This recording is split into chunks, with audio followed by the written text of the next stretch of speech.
Coming up, swine flu vaccine. It's on its way to American University. But who's getting the vaccination? A full report straight ahead. And metro problems. Riders are upset over closings and delays, and it's not just on holidays. District Wire News starts right now. Good evening, I'm Kimberly Aaron. And I'm Tom Anderson.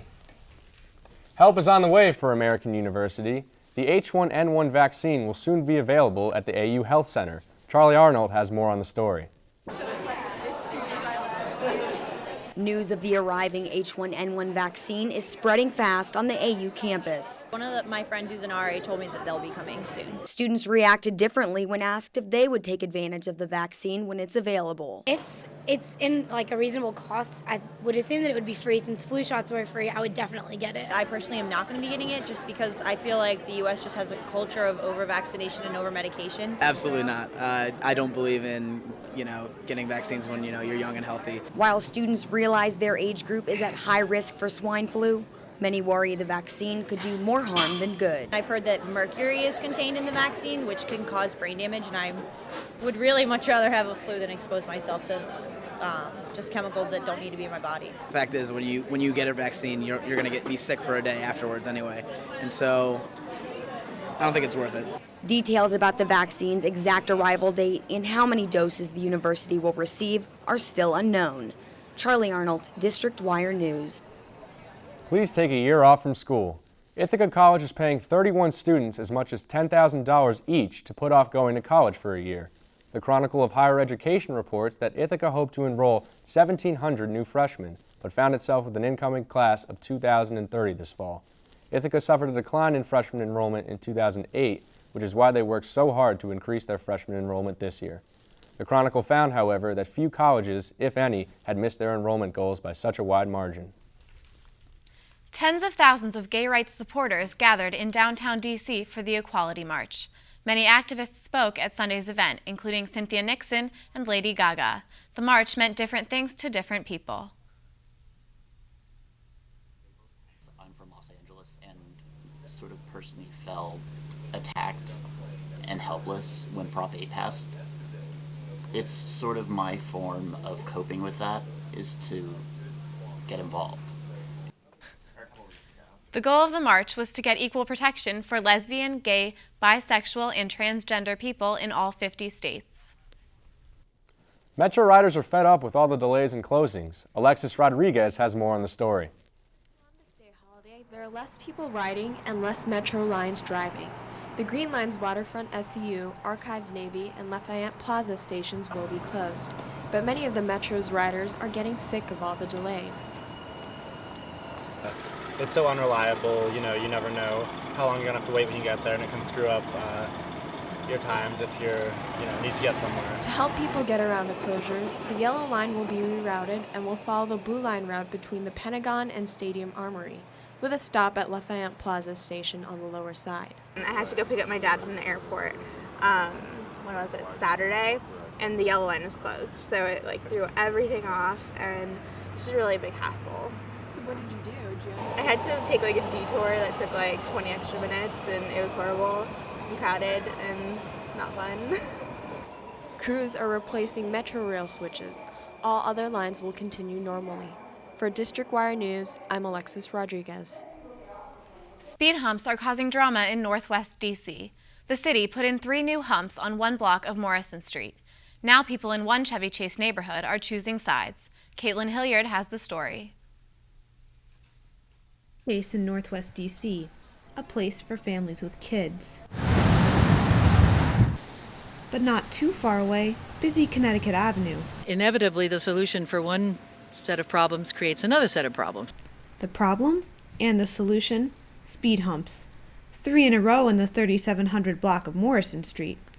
And for people who live in the neighborhood, size matters. These are the largest speed bumps I've ever seen, on probably one of the smallest streets I've ever seen. People on Morrison Street weren't happy when the city put a traffic light at the end of their block. They say it attracted more fast drivers to the street. The speed humps were supposed to stop all that. The first problem was that McKinley Street, which is what they call connector road, can't have these kinds of things, but there are some other traffic calming measures that they would like to have. Other people on the surrounding streets, including ours, were concerned that, what will happen if they calm the traffic there, what will happen to the other streets, just as they're now concerned what's going to happen to their street because we got calming. Some people who don't like the speed bumps are protesting by doing this when they drive over them. Yeah, really loud and wakes up us way before school is supposed to start. Jamie Sinks isn't as angry about the humps as some of her McKinley Street neighbors. I don't care if Morrison has speed bumps or not. I would prefer they don't, because I think, if anything, it increases the possibility of accidents on Morrison Street, because Morrison Street is a very tight street anyway.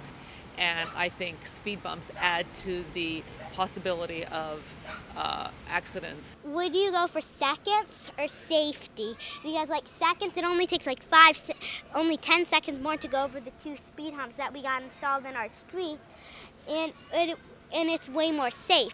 You'll have to add on those few extra seconds wherever you drive in D.C. There are hundreds of humps in other neighborhoods, too. From Washington, I'm Caitlin Hilliard. University of Maryland students urged their president to apologize for the university's use of historic slave labor. Students discovered slaves were being used while the university was being built in 1856. The president said he has no plan to make a formal apology because most universities were built at that time used slave labor. Coming up after the break, homeless in a recession, how shelters are handling an overflow of homeless people. A full report after the break. And DC goes green with the solar decathlon in town. Stay with us.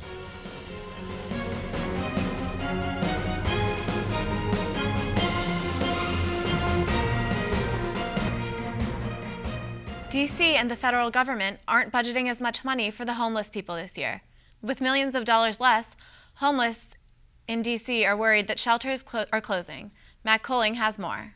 Homeless people living in DC can earn money by working for Street Sense, the city's homeless newspaper. They act as writers and vendors for the paper. Street Sense is sold at the entrance to Metro Stop. Vendors buy the papers for 35 cents and then resell them. The recommended donation for the paper is $1. Philip Black sells Street Sense outside the Tenleytown CVS pharmacy almost every day for 16 hours.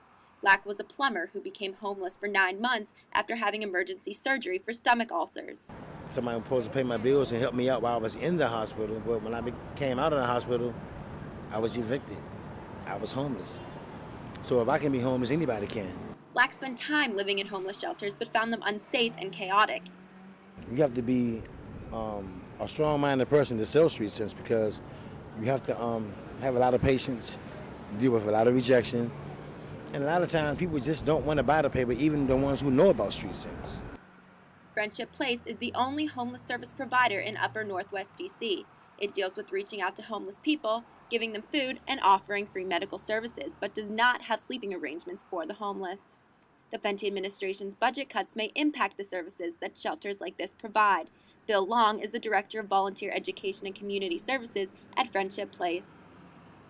If the funds aren't there, the funds aren't there. We just hope that he and the City Council, of course, will realize the importance of having safety nets for those who need a safety net. The budget cuts will make the city's goal to eliminate homelessness by 2014 difficult to achieve.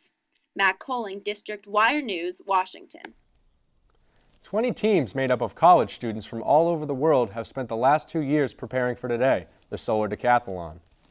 The Solar Decathlon is a competition among college and university students, and their objective is to design, build, and operate the most attractive and energy-efficient solar-powered house. The Solar Decathlon's judges will rank the houses in 10 different categories, everything from architecture and engineering to market viability. The solar-powered homes are open to the public today and tomorrow, as well as the 15th through the 18th on the National Mall. That's all we have for today. I'm Kimberly Aron. And I'm Tom Anderson. Have a great evening.